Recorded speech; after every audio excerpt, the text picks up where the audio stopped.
thought Moloko frontgirl Róisín looked pretty special in that mirror dress and Sing It Back. Check out the outfit in her latest clip. You're my last breath, you're a breath of fresh air to me. There's so many faux pas in the one outfit, I can't understand why it looks good. It's got one bat wing, it's asymmetric, it's almost a rah-rah, and I also wear pixie boots. So it's kind of like everything about it really is quite terrible, but somehow it all comes together. Despite the 80s throwback ensemble, Róisín insists she's not a retro fashion victim. When people revisit something, especially in fashion, I think usually it does get better than it was the first time round, or at least I like to think that I'll do it better than the first time round. But, you know, no, I don't think we're retro at all. We're just like sharp suits.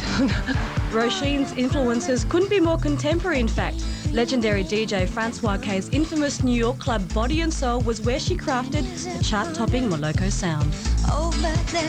I went to New York before I started to write the second album with Mark, and I was there for a couple of months, and I went to Body and Soul every weekend to the point where I was going on my own and just standing there and just... because it's just an incredible club, and I heard Francois play, and Sing It Back was very much influenced by that, and it's where I actually came up with the melody, and some of the lyrics and stuff came back from New York with them, and it was incredible then when we had the remix of Sing It Back and it came back to us, and it sounded like New York, and I just couldn't believe it, you know. Long before Body and Soul, however, her singing career started closer to home. Partly from Mickey Murphy, my dad. You might have heard of him, very famous in certain parts of Ireland.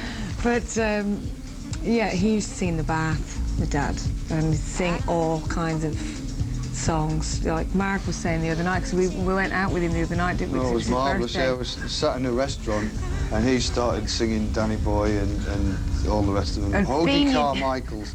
And Fenian songs. They had songs, sort of ethnic music in the background, so you'd sort of get, oh, Danny Boy, and then the sort of North African drummers would start and sitars would drop. It was really surreal.